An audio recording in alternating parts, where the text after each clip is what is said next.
Hey, so this video is now we're moving into the nonverbal communication world. Nonverbal is probably one of my favorite chapters to go over in this book. I love nonverbal. I'm not going to go into all the specifics that the book goes into, but with nonverbal, let's see where I'm getting at this. Sorry, I'm like flipping my pages back and forth. Nonverbal. Nonverbal is our body language and our face. It's our body language, it's our proximity to others, it's our facial expressions. And nonverbal is powerful language. When I'm talking about nonverbal, does your nonverbal match your verbal? Are you saying, hey, it's so great to see you? It's like, hey, great to see you. You know, that's totally different. I also use tone in that, and tone falls under it, but when I'm talking about your body language, are you relaxed? Are you open? Are you stiff? Proximity. Some people are close talkers. They like to be like right up on you when they talk. And some people like their space, you know, to each their own. But that's what we're talking about with proximity. If it's an intimate conversation, are you like really intimate? Are you right there in each other? Are you open? By open, I mean, like, are your arms open? Are you opening yourself up for closeness, or are you kind of, your shoulders are tense, you've crossed your arms, you're bowing your head down? These are all different things that reflect our body language. Nonverbals are a fabulous way, or a primary way, to reflect our emotions and our attitudes or feelings at the moment. I say this because your face and your body can let the world know if you're happy, if you are mad, if you're sad, if you are cheerful, if you're angry, if you're whatever the case may be. Your face reflects it, your body reflects it. If you're happy and in a good mood, you're probably smiling and you're a little more bouncy and more open. You're like, hey, and you're waving. How's it going? You know, well, that's a little extreme. Unless maybe you're someone that does, you know, like to give the guns and the wink. This is what we're talking about with nonverbal expressing emotions. If you're really down and sad, maybe you have some buds in your ear, your head's down, your arms are crossed, or they're just kind of down to your sides, your shoulders are slumped. This is what I'm talking about with our nonverbal and how it expresses emotions. Along with that, nonverbal's messages are usually more believable than your verbal, because this is what I'm saying matching what I'm doing. If someone asks a question and it takes someone a long time to respond, and they may say, you know, it could be like, oh, hey, you want to go outside? And someone takes you know, their nonverbal is conveying that maybe they really don't want to go. Maybe they're thinking of an excuse they can come up with. Unfilled pauses, less smiling, you know, all this reflects on, does the verbal and the nonverbal match? But you may eventually say, yeah, but maybe your nonverbals are all saying no, no, no, no, no. Or maybe have been on a date with someone. They're like, oh, hey, this has been great. Let me give you a call, or let me give you, and we can meet up again. And you're like, oh, man, I really am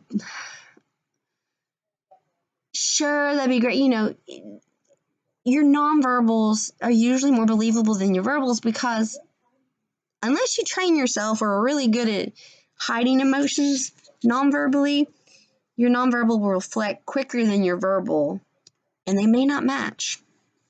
So that's what we're talking about there. Nonverbals also work with the verbal to create meaning. So it can be something simple as hi. You've waved, you said hi. You're creating meaning.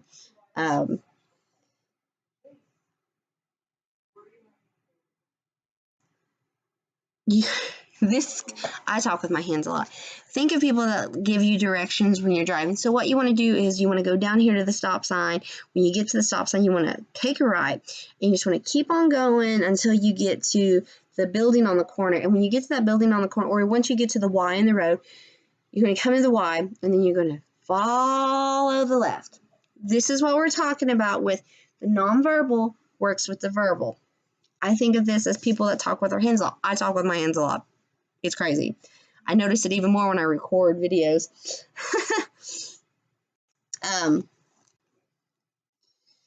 The nonverbals help others to respond and to adapt to others. So people can, when you're in a conversation,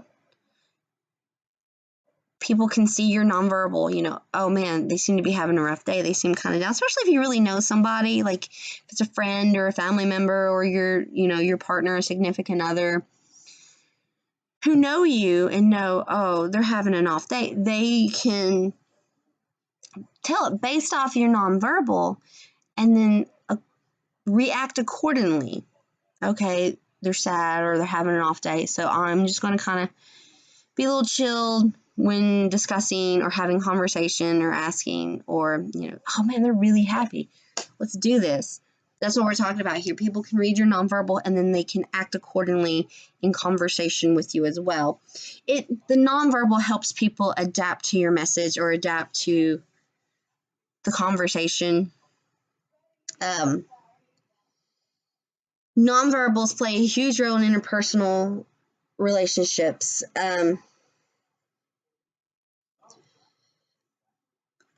If you just even think in the relationships, like family relationships or significant other or work relationships or friends, all are different. All these relationships are different. You have a different dynamic. You have a different dynamic with your parents than what you do with your best friend, than what you would do with your significant other, than what you do with your boss, and what you would do with your, peers at work or your coworkers. Your nonverbal helps your interaction in interpersonal. So because of all this, and we've talked about how it helps in conversation, people can see your nonverbal and react, or they can help, the nonverbal assist in the verbal communication. With that, the nonverbals help in interpersonal to tell if someone's comfortable or uncomfortable, or if they're excited, elated, or maybe they're saddened, or they're stressed, or they have something like on their mind that they want to get off, they want to talk about. All this is reflected in the nonverbal that helps the dynamic of interpersonal relationships. See if there's anything else I want to touch on. With nonverbal, a lot of it assists in the verbal communication, either by the cues that you assign to your verbal with nonverbal. Are they matching up? Are they syncing? Or are they not syncing? And then is your nonverbal the telltale of your, you may not have a poker face. So all your emotions are on your face. I'm bad to have all my emotions on my face. If I'm upset, you can tell I'm upset. If I'm excited, you can tell I'm excited. Also with this nonverbal, we talked about proximity for a hot second, but if you're having an intimate conversation or telling, maybe an inside joke, or just chit-chat with a real close friend or an intimate partner, your partner in life, you're probably going to have a closer proximity than what you would to a fellow classmate or your professor or, your boss, and then so forth. And, that proximity changes based off of your intimacy level. And I don't mean like, when I say intimacy, I just mean the closeness that you have with someone. Or you could be someone that enjoys being a close talker, and there are people that are close talkers, and then there are people that they want their bubble. Very few people are allowed in their bubble, You see, but very few, you have your bubble, and you maybe allow 3 people in your bubble, and that'd be it. That's what we're talking about with proximity. Nonverbals too will, hold on, my video, there we go, sorry. A screen popped up and I don't think I could see me for a second. The nonverbals will also reflect your relationship with someone.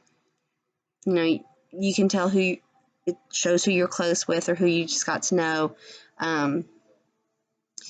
It reflects your level of comfortableness of intimacy. Like, some people are huggers, some people are not. Again, bubbles. Or some people really like their handshakes, or they're more of a fist bump, or they're just a hi, you know, kind of. You can tell a lot with the nonverbals. And nonverbals can relay a story. Oh, can they relay stories? I got a really fun exercise planned for the nonverbals, so I'm really excited about that one. But the chapter's fabulous. Nonverbals, I could probably go on for hours and hours about nonverbal communication. But I just wanted to touch base with these few little things with the nonverbals. So look over the chapter, look at the PowerPoint presentation, look at the chapter review. It's great. So thank you all, and I'll see you next time around.